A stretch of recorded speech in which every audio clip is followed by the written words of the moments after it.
Halo sobat semua, selamat datang kembali di channel Donghua TV. Bagaimana kabarnya sobat semua? Pastinya baik-baik saja kan?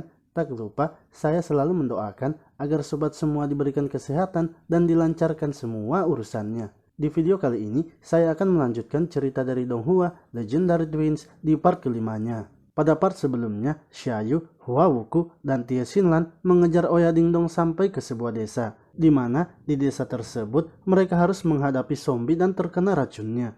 Namun Xiaoyu yang sudah kebal dengan racun berhasil bertahan dan melawan Oya Dingdong. Akan tetapi, Xiaoyu berhasil dilumpuhkan dan dibawa ke sebuah tambang emas di desa itu. Saat Xiaoyu akan dihabisi, tiba-tiba Hua Wuku dan Tie Xinlan datang. Xiaoyu akhirnya menjelaskan bahwa Hua Wuku dan Tie Xinlan sebenarnya masih hidup. Ia sudah memberikan mereka penawar racun dan menotok mereka agar terlihat seolah telah mati. Mereka bertiga kemudian melawan Oya Dingdong bersama-sama. Namun karena terpojok, Oya Dingdong lalu melarikan diri ke markasnya. Xiaoyu dan yang lainnya mengejar Oya Dingdong sampai di markasnya. Hingga Yulang menawarkan bantuannya kepada Oya Dingdong. Namun dengan syarat Oya Dingdong harus mengikuti semua perintahnya. Oya Dingdong pun setuju dan Yulang akhirnya ikut membantu mereka. Xiaoyu kemudian mengeluarkan api sehingga membuat tersebut akan terbakar. Bagaimanakah kisah perjalanan selanjutnya dari Xiaoyu, Hua Wuku, dan Tie Xinlan yang kini sedang berhadapan dengan Oya Dingdong? Namun sebelum lanjut menonton, jangan lupa sobat semua untuk like, komen, dan subscribe ya, agar Mimin selalu semangat memberikan video terbaru untuk sobat semua. Tak perlu berlama-lama lagi, langsung saja kita kocok ceritanya. Cerita dilanjutkan dengan Xiaoyu dan Yulang yang masih bertarung di tengah kobaran api. Namun karena api semakin besar, Xiaoyu akhirnya berusaha melarikan diri melalui celah dinding dengan melakukan teknik penyusutan tulang. Sementara itu, Tie Xinlan dan Hua Wuku sedang melawan Oya Dingdong. Akan tetapi mereka berdua kesulitan melawannya hingga Xiaoyu yang sudah keluar ikut membantu mereka. Namun tiba-tiba Yulang keluar dari atas dengan menghancurkan dinding bangunan itu dan menyerang Xiaoyu. Mereka pun heran karena Oya Dingdong kebal terhadap senjata dan pedang, serta gerakan dan kekuatan mereka juga kini meningkat pesat. Akan tetapi, menurut Tie Xinlan, setiap teknik dan latihan pasti ada kelemahannya. Jika menemukan celah, pasti bisa mematahkan trik mereka. Oya Dingdong kemudian kembali menyerang mereka. Hua Wuku maju untuk menghentikan mereka, sementara Xiaoyu dan Tie Xinlan melawan Yulang. Oya Dingdong pun berhasil melepaskan diri dari teknik Hua Wuku dan berbalik menyerang. Mereka kini berhasil menangkap Hua Wuku. Namun dengan bela dirinya, Hua Wuku berhasil membuat Oya Dingdong memukul dirinya sendiri. Oya Dingdong kemudian kembali mengeluarkan tekniknya dan bekerja sama dengan Yulang. Sementara itu Xiaoyu yang melihat teknik mereka kini menyadari sesuatu. Saat akan keluar dari bangunan itu, Xiaoyu pun menghentikan mereka berdua dan mengutarakan rencananya untuk melawan mereka 1 lawan 1. Sementara itu di luar, Oya Dingdong sangat senang karena Yulang berhasil membuat mereka tidak bisa melawan. Sehingga kerugian yang Oya Dingdong terima bisa diselesaikan. Yulang lalu mengatakan bahwa mereka memang pintar dan kumpunya juga bagus. Namun mengapa mereka tak bisa menerimanya sebagai tuannya agar mereka bisa diselamatkan. Lalu tiba-tiba Tie Xinlan dan yang lainnya keluar menyerang mereka. Xiaoyu dan Hua Wuku sengaja menyerang terus salah satu Oya Dingdong, sehingga membuat mereka semakin kesal dan kembali menggunakan teknik gabungannya. Xiaoyu dan Hua Wuku lalu naik ke atas bangunan.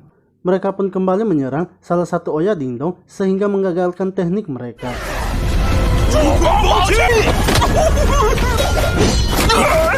Sementara itu Tie Xinlan sedang melawan Yulang seorang diri. Namun Yulang berhasil memukul perut Tie Xinlan sehingga membuatnya harus melarikan diri.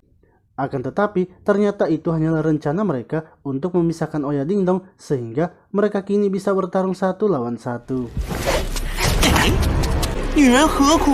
Xiaoyu yang melawan Yulang lalu mengejeknya kalau Yulang berwajah seperti seorang wanita. Hal itu pun membuat Yulang sangat marah. Ia juga kini menyadari kalau rencana dari Xiaoyu yang ternyata adalah memisahkan mereka semua dengan menggunakan kelemahan Oya Dingdong untuk mematahkan gabungannya.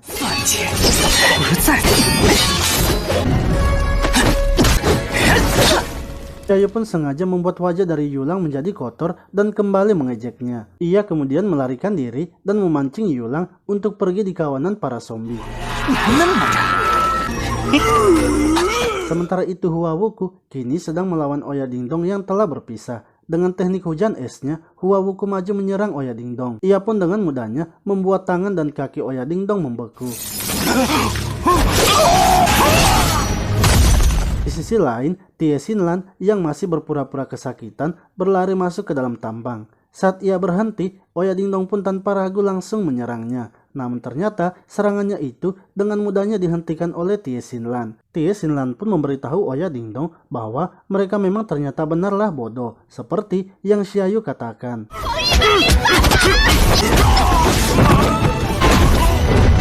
Setelah berhasil mengalahkan Oya Dingdong, Tie Xinlan akhirnya mendapatkan kembali barangnya. Ia kemudian bergegas pergi untuk menemui yang lainnya. Sementara itu, Yulang sedang melawan para zombie beserta Xiaoyu yang muncul dari kawanan zombie.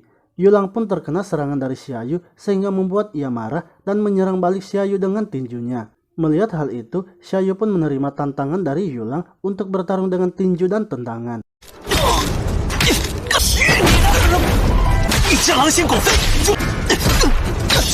Yulang berhasil membuat Xiaoyu babak belur dan menjatuhkannya. Namun Xiaoyu juga berhasil membuat Yulang babak belur. Dan mereka berdua masih saja terus bertarung dan saling menyerang. Xiaoyu yang mulai kehabisan energi kemudian menggigit tangan Yulang. Hal itu pun membuat Yulang kesakitan dan terus memukul Xiaoyu.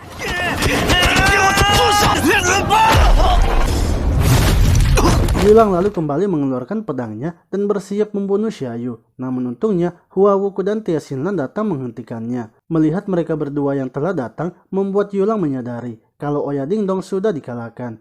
Ia akhirnya memutuskan untuk melarikan diri. Esoknya saat Xiaoyu tersadar, lukanya kini sudah sembuh. Ia lalu mendengar suara teriakan di luar dan mencoba melihatnya, di mana budak-budak yang berada di tambang kini sangat senang karena Oya Dingdong telah dikalahkan. Lalu sebelum berpisah, Xiaoyu meminta kepada Tie Xinlan untuk mengatakan tentang barangnya itu. Tie Xinlan akhirnya menceritakan bahwa benda itu adalah dongsi satu-satunya milik ayahnya. Dongsi itu bukanlah peta harta karun biasa dan pemiliknya adalah sahabat dari ayahnya, yaitu Yan Natian. Xiaoyu lalu menanyakan bagaimana bisa Yan Natian mati padahal ia begitu kuat. Tie Xinlan kembali menceritakan bahwa Lang Jiangfeng yang dikenal dengan tuan muda terkuat bersekutu dengan 10 penjahat dan mengalahkan Yan Natian. Xiaoyu yang mendengar nama Jiangfeng lalu teringat dengan kata-kata pamannya yang menyebutkan nama ayahnya yaitu Jiangfeng. Setelah itu, Tie Xinlan mengajak mereka untuk pergi bersama. Namun Xiaoyu menolaknya dan memilih untuk pergi sendirian.